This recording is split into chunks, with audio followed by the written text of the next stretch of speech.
Hey everyone, Mrs. Gillespie here. I wanted to go ahead and record the next couple of chapters for our book that we're reading together.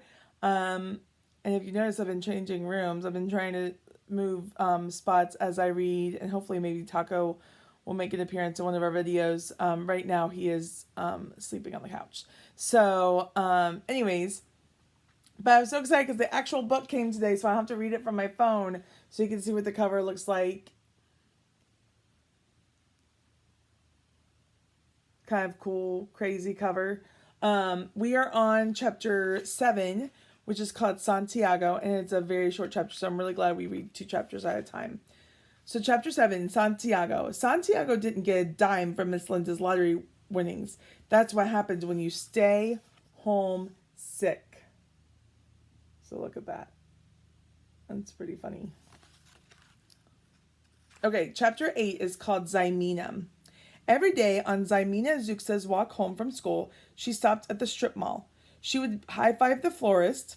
A florist is someone who sells flowers, in case you didn't know that.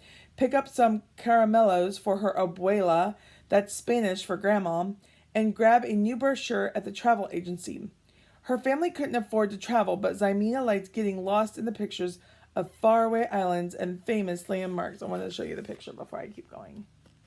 You can see what the inside of the book looks like. There's a picture just at the beginning of each chapter.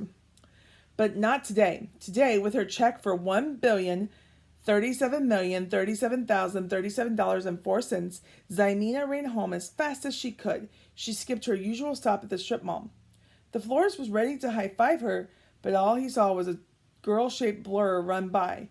His hand was raised, but left high-fiveless in the air. The owner of the sweet shop looked at her clock. She wondered if Zymina was sick. She always picked up caramelos for her abuela, but not today. Remember, abuela is her grandmother. Even the travel agent, who let Zymina take all the travel brochures she wanted, free of charge, was worried. The new Grand Canyon brochures weren't going to look at themselves. At that moment, on the other side of the tracks, in the poor side of town, Zymina bolted through her front door like an Olympic runner. "Mama, Papa, Abuela," Zymina said. Out of breath, she held up her cheek. "You're not going to believe this." And they didn't. You see, the Zuxa family had very little money. Mr. and Mrs. Zuxa both worked 2 jobs and worked hard for every dollar. So they found it hard to believe their daughter could become an instant billionaire simply by showing up to school. "You're right, I don't believe it," Mr. Zuxa said. He stared at the check. "Me neither," her mom said. She kept counting the commas. "Truly, mija," her abuela said from her bed. "I am so happy for you, mija. Now you could see the world just like you've always wanted." "Will you come with me, abuela?" Zymina asked. "I wish I could, but no. I am too old and too tired. But you should go." Abuela was Zymina's best friend. She didn't want to see the world without her. But as Zymina stared at her collected travel brochures, she had an idea. If she couldn't take her abuela to see the world, then she would bring the world to her abuela. First, Zymina rented the Statue of Liberty. She had it airlifted from Liberty Island right to her driveway. Zymina thought it was much less green in person than in the brochures. Zymina repainted the statue electric pink and gave her a pair of bright yellow sunglasses. When she was returned to New York City, everyone seemed to like the new look. Zymina then rented Mount Rushmore. It was airlifted from South Dakota to her backyard. She agreed with the brochure that the monument was impressive, but she thought it needed something extra. So she hired a sculptor to chisel her abuela's face next to President Lincoln's.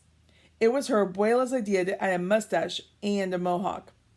Zymina called the French government about renting the Eiffel Tower, but someone had already bought it.